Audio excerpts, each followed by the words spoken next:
kita kembali ke alaqah. Dr. Moore punya saran, dia mengatakan, ayat lainnya dalam Al-Quran berarti penampilannya menyerupai lintah, dan tahap seperti segumpal daging dari perkembangan manusia.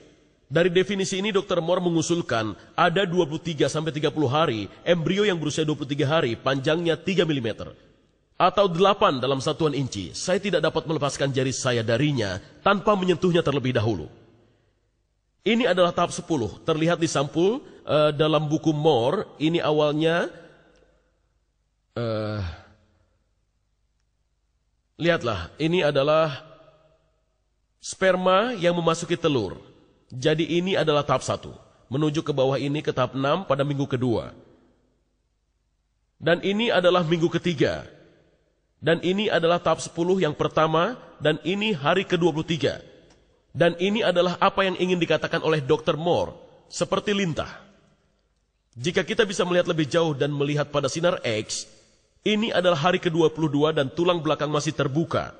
Dan ketika kita melihat pada hari ke-23, tulang belakang terbuka di sana dan terbuka di sana, dan kepalanya terbuka lebar, tidak terlihat seperti lintah. Dan jika Anda terus mengikuti, ini adalah diagram untuk itu. Kepalanya terbuka, nostril, neuroper, dan akhirnya diagram ini menunjukkan ini adalah embrio yang berusia 20 hari. Ia memiliki sebuah kantung kuning telur, dan ia memiliki tali pusar sama sekali tidak terlihat seperti lintah. Masalahnya, masalah besar dengan dua definisi dari kata alaqah ini adalah tidak tersedianya contoh tegas dari penggunaan bahasa Arab itu sendiri.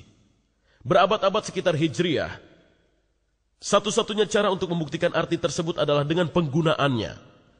Satu-satunya cara untuk membuktikan apakah bentuk tunggal alaqah dapat berarti embrio yang berukuran 3 mm atau sesuatu yang lengket adalah dengan mengadakan pencacahan, menunjukkan penggunaan kata ini dalam surat di seluruh Mekah dan Madinah, utamanya dari bahasa kaum Quraisy. Hal ini bukanlah tugas yang mudah, karena banyak usaha yang telah dilakukan untuk menjelaskan bahasa Arabnya orang Quraisy. Orang Muslim zaman dahulu memahami secara batiniah kebutuhan untuk mengetahui arti kata-kata Al-Quran secara pasti. Dan dengan alasan ini mereka mengadakan kajian secara menyeluruh tentang puisi dan bahasa mereka. Maka Abu Bakar, mantan rektor topeng utama pada para pasangan, membawa topik ini dalam sebuah konferensi di bawah Satu Tuhan di Munkalia 1985. Ia melontarkan pertanyaan ini kepada hadirin. Apakah teks keseluruhan dari Al-Quran yang diketahui pada masa Muhammad itu tetap sama?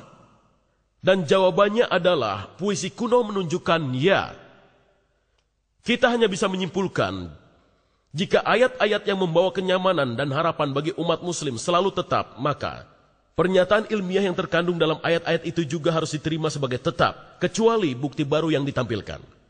Hal ini sangatlah penting karena beberapa ayat mengatakan bahwa informasi ini adalah sebuah tanda. Surat orang-orang yang beriman yang kita lihat di atas mengatakan dia adalah yang menciptakan kamu dari debu, kemudian dari setetes air mani, kemudian dari segumpal darah alaqah yang mungkin dapat Anda pahami. Dan dalam surat Haji dia mengatakan, hai manusia, jika kamu memiliki keraguan tentang adanya hari kebangkitan, maka ketahuilah. Maka dari itu pernyataan itu harus ditanyakan. Jika itu adalah tanda yang jelas bagi pria dan wanita Mekah dan Madinah, apa yang mereka ketahui tentang alaqah yang menuntun mereka pada iman di hari kebangkitan? Jawabannya, kita akan menguji situasi sejarah yang mengantarkan pada masa Muhammad untuk melihat apa yang Muhammad dan pengikutnya percaya tentang embriologi. Kita akan mulai dengan Apokritis. Berdasarkan bukti yang terbaik, dia dilahirkan di Kepulauan Kus Yunani pada abad 460 sebelum Masehi. Dan dia melalui tahap-tahapnya sebagai berikut.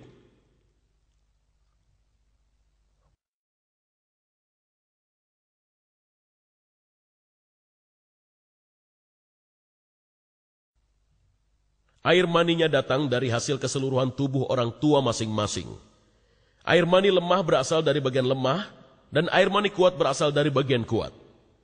Kemudian dia beranjak dan berbicara mengenai penggumpalan darah ibunya. Bibit embrio kemudian tertampung dalam membran. Selebihnya ia tumbuh karena darah ibu yang berasal dari rahim. Seorang wanita langsung menyadari ia berhenti menstruasi. Kemudian, tentang daging, Dia mengatakan pada tahap ini dengan penurunan penggumpalan darah ibu, daging terbentuk dengan umbilicus. Dan terakhir, tentang tulang belulang, dia mengatakan selama daging tumbuh, ia terbentuk dalam anggota yang berbeda dengan nafas. Tulang menjadi keras dan menumbuhkan cabang seperti pohon. Berikutnya kita lihat pendapat Aristoteles. Dalam bukunya tentang generasi binatang sekitar tahun 350 sebelum Masehi, dia mengungkapkan tahap-tahap embriologinya. Dan ia berbicara tentang air mani pertama dan darah menstruasi atau katemenia. Di bagian ini Aristoteles berbicara tentang air mani pria sebagai hal yang murni. Selanjutnya adalah tentang apa yang akan dilakukan wanita terhadap air mani pria merupakan bahan bagi air mani untuk dikerjakan.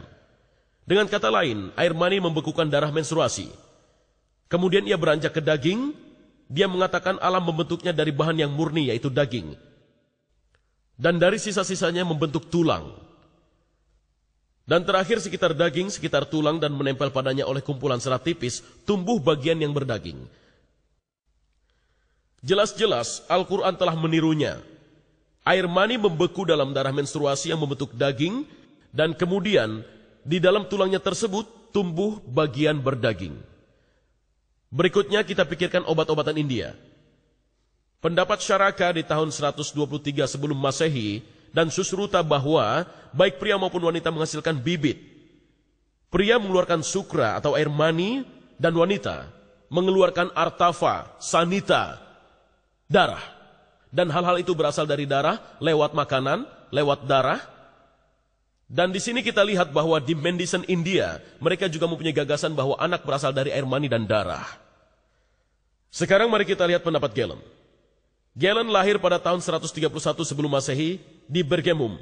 Bergamum sekarang ada di wilayah Turki. Galen mengatakan, air mani bahan penyebab terbentuknya janin bukanlah semata-mata darah menstruasi seperti yang dianggap Aristoteles. Melainkan darah menstruasi ditambah 2 tetes air mani. Di sini Al-Quran sependapat dengan Galen seperti yang disebutkan surat 76 ayat 2. Sesungguhnya kami telah menciptakan manusia dari air mani. Sekarang kita lihat pada penjelasan Galen. Galen juga mengajarkan bahwa embrio berkembang secara bertahap. Pertama-tama adalah di mana bentuk air mani berlaku. Tahap berikutnya ketika ia telah terisi dengan darah, dan jantung dan otak dan hati masih belum berbentuk dan tersambung. Ini adalah masa yang oleh Hippocrates disebut janin. Surat Al-Quran 22 ayat 5 mencerminkan pernyataan ini. Kemudian dari seonggok daging yang sebagian terbentuk dan sebagian lagi belum terbentuk. Dan sekarang tiba masa persiapan ketiga. Jadi Allah menyebabkan daging tumbuh dan mengelilingi tulang. Sudah kita lihat bahwa Al-Quran sependapat dengan hal ini. Dalam surat 23 ayat 14 dikatakan, dan kami balut tulang dengan daging. Masa keempat dan masa terakhir,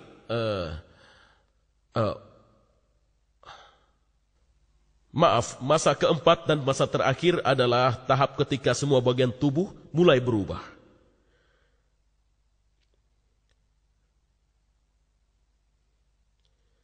Galen sangat terpandang dalam bidang obat-obatan tepat pada zaman Hijriah. 4 tokoh kedokteran di Alexandria, Mesir, memutuskan untuk mendirikan sebuah sekolah kedokteran dengan menggunakan 16 buku Galen sebagai dasar pembelajarannya. Hal ini berlangsung sampai dan selama abad ke-13. Sekarang mari kita lihat. Dan kita tanya diri kita sendiri, bagaimana situasi politik, ekonomi, dan kedokteran Arab pada masa Muhammad? Bagaimana situasi yang sebenarnya? Dari Hadramaut di Yaman, pedagang rempah-rempah berdagang melewati daerah selatan melalui Mekah dan juga Madinah, dan kemudian mencapai seluruh Eropa. Di Arab Utara sekitar tahun 500 sebelum Masehi, kaum Gaza mengambil alih, dan tahun 528 mereka menguasai gurun Syria sampai pinggiran Madinah. Shiraik, sebuah bentuk dari Aramaik serumpun dengan bahasa Arab, adalah bahasa resmi mereka. Pada tahun 463, kaum Yahudi menerjemahkan Taurat dan Perjanjian Lama dari bahasa Ibrani ke bahasa Shiraik. Museum Inggris memiliki salinannya. Kitab itu berguna bagi kaum Gustian yang beragama Kristen dan bagi kaum Yahudi di Arabia.